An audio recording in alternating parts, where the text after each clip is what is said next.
Bruchim haboim. Welcome everyone. We're about to begin Be'ezras Hashem together on Daf Lamed Tes Amud Aleph, the new Mishnah beginning the fourth parak. In the previous parak, we were taught in the Mishnah that the Kohen Gadol goes to the east side of the Azara. He stands in front of two he-goats, one to be designated as Echatos La Hashem and the second one as La Azazel.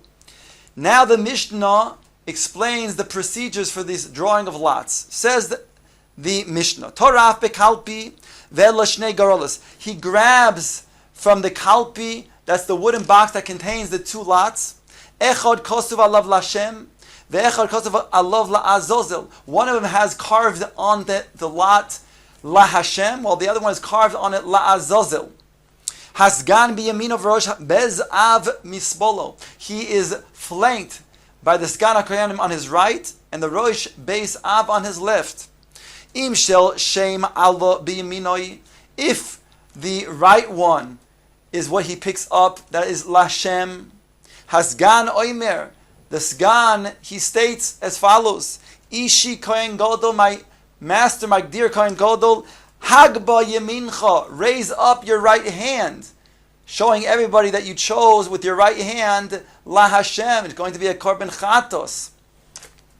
V'im shel shem alo bismoloi. And if La Hashem came on his left, was drawn by his left hand, Rosh Beis Av oimer loi. Then the Rosh Beis Av will then say to him, Ishi Kohen Gadol Hagba smolocha.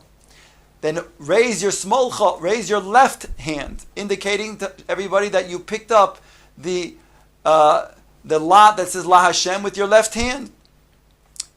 Nosna al shnei hasirim. He then places on the two he-goats. V'omer, and he says, La Hashem chatos. He states and he declares La Hashem chatos. Rabbi Shmuel oimer loy hayatzor lemer chatos el La Hashem. Rabbi Shmuel says he doesn't have to say the word chatos. He just says La Hashem, designated the seer to be a korban La Hashem. Ve'hein oinin acharov, and everybody who is present, who hears the Kohen Gadol that expresses the Shem Hashem, the Yud Kei Vav Kei, in the way it is expressed, the way it's sounded, with its vowels, then they answer, Baruch Shem Kevoid Malchusoi Leolam Voed. Ask the Gemara right away, Lama li Toraf Bekalpi. It states in our Mishnah that Kohen Gadol is Toraf Bekalpi, which indicates that he quickly grabs the lots. Why does it say that he quickly grabs lot? Why not just simply put his hands in and take out the lot? Answers the Gemara, Ki heichi de lenichavim velishkol, in that he should not then be deliberate and then choose, because since there's a maila by taking out the La Hashem on his right hand, which has a favorable type of indication, therefore he might be drawn, he might be then taking with his right hand, feeling around and taking with his right hand the La Hashem. So in order not to do that, he grabs whatever is going to then quickly be in his hand and take it out without being able to choose. Omar Rav says, Kalpi shall eitz haisa. The box was made out of eitz, out of wood. V'shel chol haisa, and it was shel chol, it was not kodesh. Ve'ena machzekes el shtei yodayim, and it only had room to hold two hands. Maskif lo Ravina. Ravina asked the following on what Rav just told us. Bishlama eina machzekes el shtei yodayim ki hechdil lechavim elishkol. We understand why it only has the space for two hands, as we just stated before, that the Kohen Gadol should not deliberately take one over the other by taking the La Hashem in his right hand. That we understand.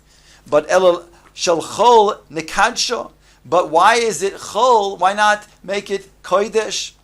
Answers the Gemara in Cain, havale kli sharei shel eitz.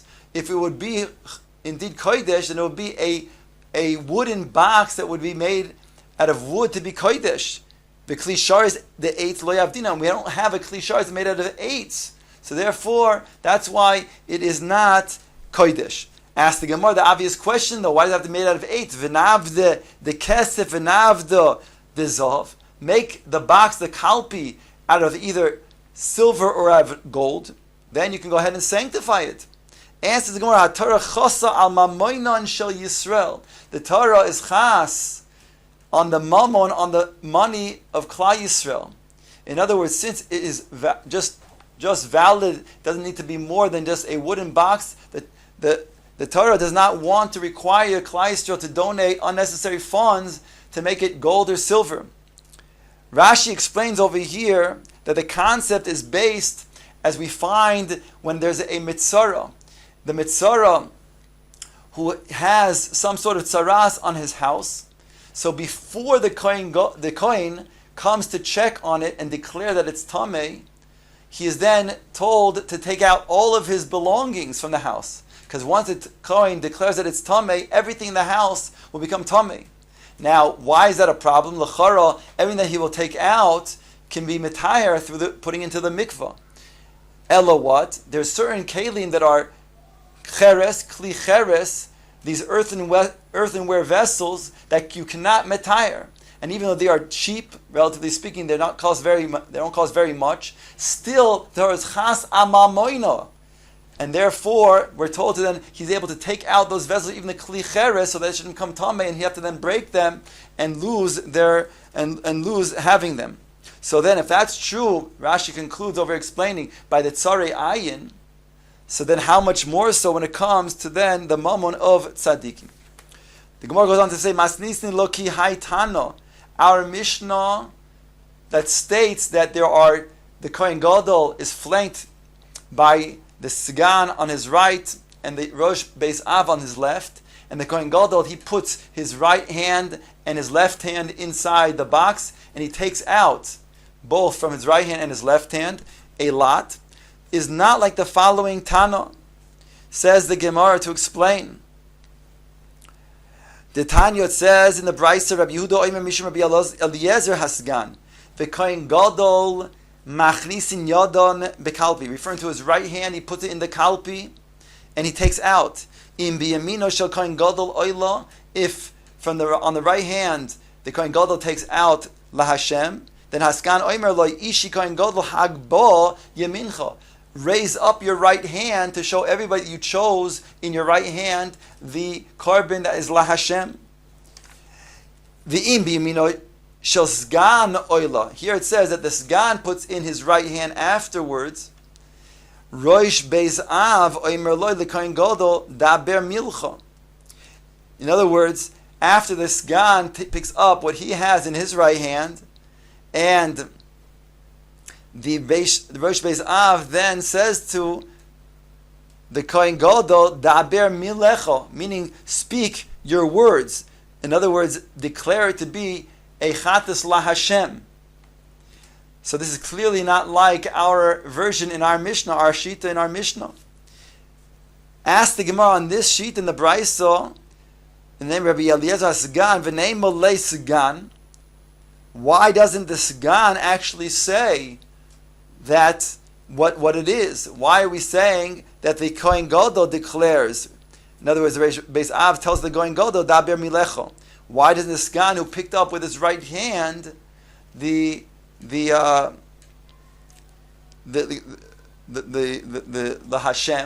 Chatos LaHashem, why doesn't he himself then speak it out and say that it is a Chatos LaHashem? Why doesn't he himself say to the Kohen Gadol? Why is it the Rosh Beis Av that's saying it to the Kohen Gadol? Answer the Gemara, keeping the Lasolik biyadei chol shadaite. Since the Kohen Gadol did not pick up with his right hand the Chatas LaHashem, which is more favorable, and it was only the Sgan who picked up with his right hand the Chatas LaHashem, therefore he would have a Chalishas Hadas if the Sgan had said it to the Kohen Gadol. So therefore it's the Rosh Beis Av that declares to the Kohen Gadol. But now that we established as a Brisa in the name of Rabbi Yehuda, that is in the name of Rabbi Eliezer Hasgan, which is different than our Mishnah, what is the machlekes between a Tana of our Mishnah and this Brisa, the Tana over here? Answers the Gemara, Mar Savar Yemina Disgan Odif Mismoloi, the Kohen Gadol. Umar Savar Ki Hadodininu. The machlokes is whether you say the right hand of the Kohen Gadol is considered to be better than, the right hand of the Sgan is considered to be better than the left hand of the Kohen Gadol. And therefore, that's the opinion of this brisa, or you say that they're the same, and therefore the the left hand of the Kohen Gadol is no less than the right hand of the Sagan, whereby he can pick them both up. Umay hai Tana de Polig Aled Rabbi Yehuda. So who is the Tana of our Mishnah that argues on Rabbi Yehuda and then Rabbi Eliezer Sgana Kohanim? Rabbi Chanina Sgana Kohanim. Who? It is Rabbi Chanina Sgana Kohanim in our Mishnah, who's the author of our Mishnah, that says the Kohen Gadol is the one who draws both lots, both with the right hand as well as with the left hand. The Tanya, like it says in the following, Rabbi Chananya Sgana Kohanim Oimer, he says, Lama Sgan miyamina. Why is the Sgan to the right of the Kohen Gadol? Sheim Eira by Psul be Kohen Gadol nichnas Gan u'meshamish tachtov. If the Kohen Gadol develops a Psul, that no longer renders him going to be then kosher to do the avodah, he becomes pasul, then the Sgan will then take his place and meshamish in his place to be the Kohen Gadol. So we see from over here that indeed the avodah is all done by the Kohen Gadol. It's only if he becomes pasul that the Sgan then takes his place. Tonu Abonon, the Gemara brings the following brisa, which shows the difference in periods of time during Bayis Sheni.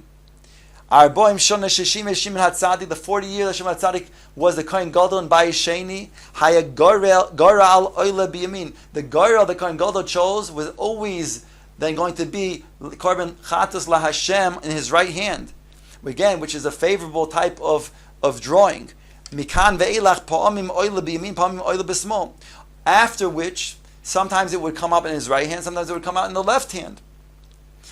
Another difference, V'haya Loshoin Shel Zaharis Malbin, that when Shimon HaTzadik was the Kohen Gadol, so then the Loshon Shel Zaharis, which refers to the red dyed wool, that which was placed on the Azazel's, on the Sira Azazel's head, that would turn white, indicating the purity of Klal Yisrael, that they had an atonement for their sins. Mikan ve'ilach pa'amim malbim, pa'amim einam malbim. But after which, sometimes it did turn white, sometimes it did not turn white. A third difference, v'haya ner ma'aravi doilek. During Shimon HaTzadik's time as Kohen Gadol, the ner ma'aravi, that was always stayed lit up. In other words, even though it was the very first one to light the other neiros on the menorah, it was the last one to go out. Mikan ve'elach pa'amim doilek pa'amim kova. Sometimes it stayed lit and sometimes it went out. A fourth difference, says the Brisa, Vaya eshel ma'arocha mizgaber. The fire of the ma'arocha, the pyre of the mizbeach, would stay strong from the initial burning in the morning. They wouldn't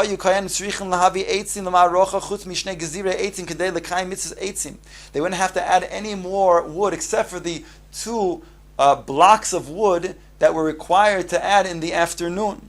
Aside from the initial placing in the morning, that was the only additional wood that would need to be then put onto the pyre, the two gezirei eitzim. Mikam ve'elech pa'amim mizgaber, pa'amim ein mizgaber, v'lo hayu kohanim menoim melahavi eitzim lamaracha kol hayom kuloi.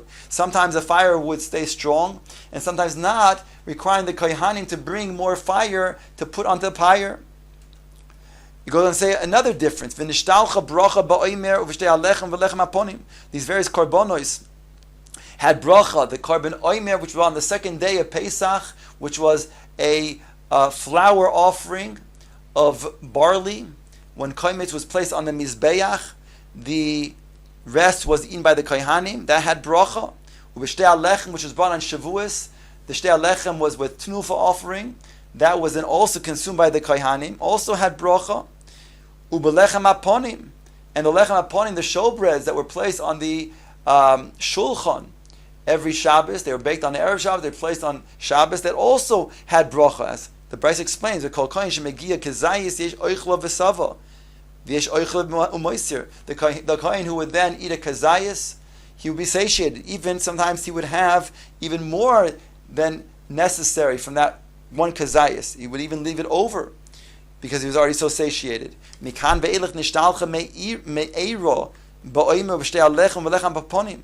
From onwards, after the reign of Kohen Gadol, from Shimon HaTzadik, sometimes it indeed had a certain lack of blessing on these oimer and the shtei alechem and lechem ponim. The kol kohen magil kipul, and every kohen would get a small amount only, and therefore had snuim moishchin es yedeim. The snuim, the pious ones, they even drew their hands back from even taking that small amount. They said, if we're not going to then bekayim the mitzvah of eating kazayis, and we're not even getting satiated by a little bit, so then they drew out their hands. They wanted to give it to then other kohanim. Hagar gonim noitlim v'oichlin. The gluttons, they would take from these snuins that they would give, and they would take for themselves and eat.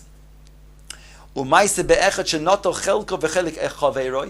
maisa that one took from his chelik, and not only the chelik that snuim gave, but it sounds like he took also from the chelik of another glutton. Ben Chamtzon, and they called him Ben Chamtzon, you Gazlin, Ad Yomi Masechet, until the day of his death. On top of Lamed Tes Amud Beis, Omar Rab Bar Shiloi Mikra. What's the source for a Ben Chamtzon referring to a Gazlin? Says the Gemara, Eloi Hai Palteni Miad Rasha, pasuk in Tehillim, Hashem, rescue me from the hands of the Rasha, Mikaf Ma'avil V'choymetz, from the hands of the schemer and the robber. So you see, Choymetz refers to the Gazlin. Rava brings another pasuk from here. He says, Limdu Heitev, teach to do Heitev, to do Hatava, to do good, Chesed. Dirshu Mishpat, seek out proper judgment. Ashru Chamoitz, and it says over here, and Ashru Chamoitz, and give support to those who have been robbed. Ashru Chamoitz va'alta Ashru Choymetz. Give support to those who have been robbed and not support to those robbers. So again, we have the source that Ben Chamtzon was used as a term to give to somebody who was a thief, somebody who was a gazlan. In this case, this person, well, not only was a glutton, but he took that was not belonging to him at all, even from another fellow kohen who was himself a glutton. This person was called a Ben Chamtzon Ad Yomi Masechet.